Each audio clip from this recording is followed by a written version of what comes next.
ना तो Roman Reigns का आज रिटर्न हुआ है, Seth Rollins is injured for real, और दूसरी तरफ AEW ऑल इन में आज जॉन मॉक्सली ने भी अपना टाइटल ड्रॉप कर दिया है। Saturday night main event probably WWE का वर्स्ट शो ऑफ 2025 था, लेकिन आखिर ऐसा क्यों? तो गाइस, मैं हूं आयुष और आप देख रहे हैं रेसल इंडिया। तो भाई आज के सैटरडे नाइट्स मेन इवेंट के अंदर जो हुआ है, मैं आपको ऑनेस्टली बता सकता हूं, ना तो इस वीडियो पे आपको रोमन रेंस की फोटो देखने को मिलेगी, लेकिन ना तो आपको किसी ने आगे बोला था कि रोमन रेंस आने वाले हैं। इनफैक्ट मंडे नाइट रॉ के अंदर भी काफी लोग बोल रहे थे रोमन रेंस का रिटर्न हो गया है। काफी लोग बोल रहे थे सैटरडे नाइट्स मेन इवेंट में रोमन रेंस आने वाले। रेसल वोट्स जो कि one of the best reporter है, जो न्यूज है, जो सोर्स है, जो कि आके बताता है कि WWE में क्या होने वाला है, उन्होंने बोला था रोमन रेंस आने वाले हैं। लेकिन this was not about Roman Reigns, this was about Seth Rollins versus LA night. लेकिन जो चीजें वहां पे आज देखने को मिली हैं WWE की, एकदम से ऐसा लग रहा है कि पैरों के नीचे से जमीन खिसक के चली गई है, because Seth Rollins is now injured for real. Saturday nights में इवेंट में गोल्डबर्ग का फाइनल मैच हुआ, उसके बारे में भी हम बात करेंगे, लेकिन सबसे पहले मैं इसी चीज को एड्रेस करना चाहता हूं, बिकॉज बाकी चीजें जो हुई है शो पे इस साल की समर स्लैम को और भी ज्यादा खतरे में डाल देती हैं।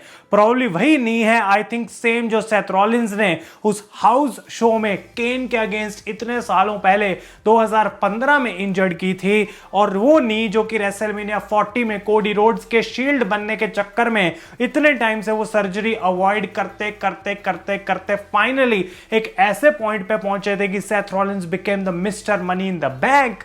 सेथ रॉलिंस की वही नी ने दोबारा उनको धोखा दिया है, और वही नी बकल हो चुकी है आज मैच में against LA night, and Seth Rollins is injured for real. Obviously सारे WWE एक्सपर्ट्स ट्विटर पे आके बात करने लग गए थे कि कैसे सेथ रॉलिंस अब मेन इवेंट में आएंगे और कैश इन करेंगे, और ये सारा एक वर्क है, एक शूट है।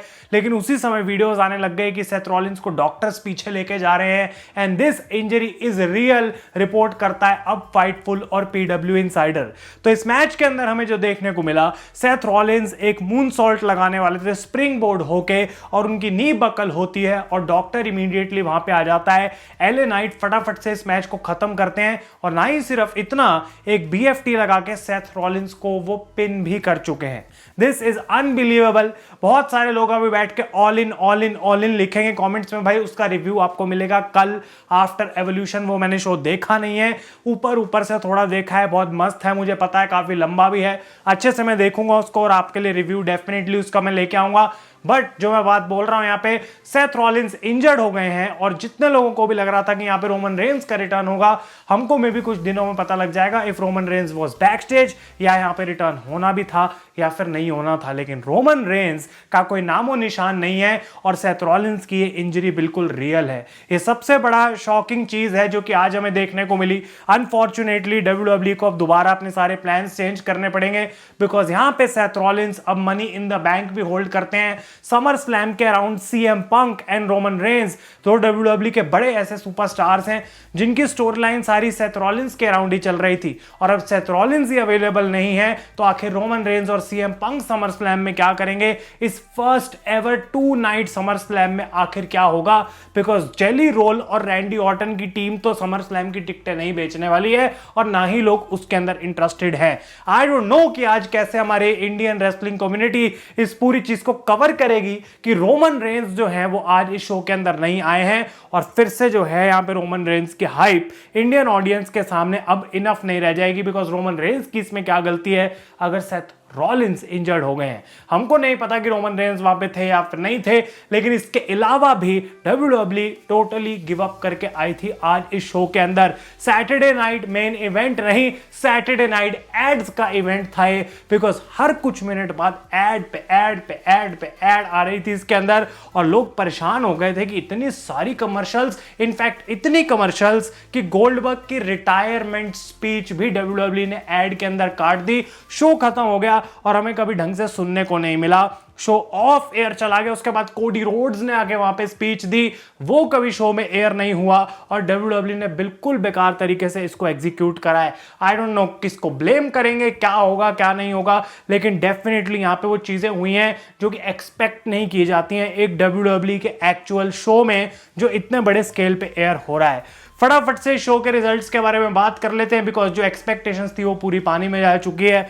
यहां पे रैंडी ऑर्टन डिफीट कर चुके हैं ड्रू मैकिंटायर को और जेली रोल रैंडी के साथ रिंग साइड पे थे। ड्रू मैकिंटायर के कॉर्नर में लोगन पॉल थे।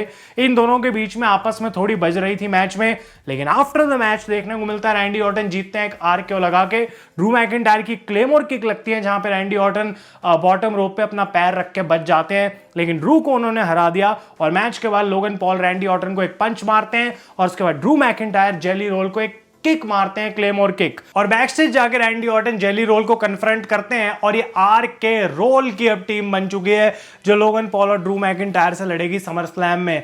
आई डोंट नो क्यों जेली रोल को मैच देना, ऑब्वियसली ये TKO एरा है, यहाँ पे मेन स्ट्रीम बनाना है सब कुछ व्हाटएवर, लेकिन ये मैच ऑफिशियल कर दिया गया है अब समर स्लैम के लिए। सोलो सिकोआ और जिमी ऊसो का मैच हुआ जो कि एक्चुअली में काफी अच्छा मैच था यूनाइटेड स्टेट्स चैंपियनशिप के लिए। यहाँ पे ताला टोंगा जो है हिकुलेओ जिनको बोला जाता था पहले, वो यहाँ पे रिंग साइड पे थे, सारे कोशिश कर रहे थे और इवेंचुअली सोलो सिकोआ हेल्प करते हैं, इन सारी डिस्ट्रैक्शन से उनको फायदा मिलता है और एक रोल अप करके जिमी को हरा चुके हैं। काफी अच्छा मैच था ये। और आफ्टर द मैच जेकब फाटू आते हैं जिनकी फर्स्ट टाइम हमें यहाँ पे फेस टू फेस इंटरेक्शन देखने को मिली टाला टोंगा के साथ और यहाँ पे वो चीज हमें दिखाई गई। कुछ खास स्टोरी लाइन आगे बढ़ी नहीं है, लेकिन डेफिनेटली जो मेन स्टोरी है वो सोलो और जेकब के बीच में ही चल रही है। इसके बाद हमें ये भी पता लगा कि कल जो नाओमी वर्सेस जेड कारगिल का मैच होने वाला है एवोल्यूशन के अंदर, एक नो होल्ड्स बार्ड मैच, उसकी स्पेशल गेस्ट रेफरी अब बियांका होने वाली है, तो डेफिनेटली वो एक थोड़ा सा और एड ऑन है उस मैच के अंदर। LA नाइट और सेथ रॉलिंस के बारे में तो मैं क्या ही बोलूं, LA नाइट जीत चुके हैं, वो काफी ज्यादा अजीब सा उन्होंने भी रिएक्शन दिया कि क्या हो गया, वो भी अपसेट लग रहे थे। सेथ रॉलिंस ऑब्वियसली खुद से काफी अपसेट लग रहे थे। और मेन इवेंट की अब हम बात कर लेते हैं गुंथर वर्सेस गोल्डबर्ग, जो कि एक्चुअली में गोल्डबर्ग के लोग इतनी बुराई करेंगे उतना बुरा मैच था नहीं। 14 मिनट ये मैच चला और गोल्डबर्ग ने डिसेंट परफॉर्म करा। 58 ईयर्स की एज में भी ये बंदा खुद को बैरिकेड के थ्रू एक स्पीयर लगा सकता है और उसके बाद एक जैक हैमर भी लगा सकता है गुंथर के ऊपर। Gunther is a true champion और मैच में देखने को मिलता है कि कैसे रेफरी चार्ल्स रॉबिन्सन को गलती से गोल्डबर्ग स्पीयर मार देते हैं और उस पॉइंट पे यहाँ पे गुंथर जो है गोल्डबर्ग का नी पैड निकालते हैं और गोल्डबर्ग के बेटे जो रिंग साइड पे थे उनको जाके कुछ उन्होंने बोलना शुरू करा, थोड़ी वहां पे आर्गुमेंट होती है। गोल्डबर्ग का जो सन है वो बैरिकेड टाप के आ जाते हैं गुंथर को कन्फ्रंट करने के लिए, बट सिक्योरिटी उस चीज को रोकती है। जैसे ही गोल्डबर्ग वापस रिंग में खड़े होते हैं, गुंथर अंदर जाते हैं, उनको स्पीयर पड़ता है, उसके बाद जैक हैमर पड़ता है, नया रेफरी आता है, but still Gunther kicks out और उसके बाद वो स्लीपर होल्ड में डाल देते हैं गोल्डबर्ग को and from there Goldberg absolutely goes out, passes out और गुंथर जो है इस टाइटल को रिटेन कर लेते हैं। उस पॉइंट पे पूरी दुनिया वेट कर रही थी क्या सेथ रॉलिंस का म्यूजिक बजेगा, Bronson read, Paul Heyman, Bron Breakker, कुछ नहीं हुआ ऐसा एंड डेफिनेटली वहां पे शो खत्म हो जाता है और गुंथर जैसी रिंग के बाहर निकलते हैं, शो ऑफ द एयर चला नहीं जाता, कमर्शियल ब्रेक पे चला जाता है। वापस आते हैं हम और गोल्डबर्ग माइक में कुछ बोल रहे हैं, रिंग में बहुत सारे लोग इकट्ठे हो रखे हैं, एक रिटायरमेंट स्पीच चल रही है और फिर से एकदम से शो खत्म हो जाता है। भाई काट दिया जाता है गोल्डबर्ग को बिल्कुल और उनकी स्पीच एक्चुअली में किसी को समझ नहीं आई, बस थोड़ा थैंक यू वगैरह हमको सुन गया और फिर पता लगता है कि कोडी रोड्स भी आते हैं जो कभी शो पे हमें देखने को मिला नहीं है। तो ओवरऑल WWE ने आज इस SNME को पूरे तरीके से फ्लॉप कर दिया है। सेथ रॉलिंस वाली जो सिचुएशन थी वो बहुत ज्यादा अनफॉर्चुनेट थी। नो रोमन रेंस, जिसका मतलब अब ये है कुछ नहीं है, इसका मतलब भाई जब तक ये बंदा वापस नहीं आता he will not be mentioned. क्या हो रहा है क्या नहीं हो रहा है, जिस दिन रोमन रेंस इज बैक उस दिन से बात करेंगे कि रोमन रेंस की स्टोरी में क्या होने वाला है। यहां पे आपको रोज कोई अपडेट नहीं देखने को मिलेगी अबाउट रोमन रेंस जब तक रोमन रेंस के बारे में एक्चुअली में कोई अपडेट है ही नहीं। ऑल इनका कल रिव्यू आपको जरूर मिलेगा इस चैनल पे, the only channel in India जो कि एक्चुअली में शो को पूरा देखेगा, हिम्मत करेगा और उसके बाद उसको रिव्यू भी करेगा। और उसके बाद एवोल्यूशन है कल, होपफुली विमेन्स रोस्टर WWE का उस चीज को बेटर संभाल के एक अच्छा पेपर भी डिलीवर कर सकता है। उम्मीदें उससे लोगों को ज्यादा है नहीं, बट मुझे लगता है कि काफी डिसेंट वो भी शो हो सकता है। अगर आपको ये वीडियो अच्छी लगी हो इसे लाइक करेगा। तब तक के लिए thank you so much for watching. मैं हूं आयुष और आप देख रहे हैं रेसल इंडिया।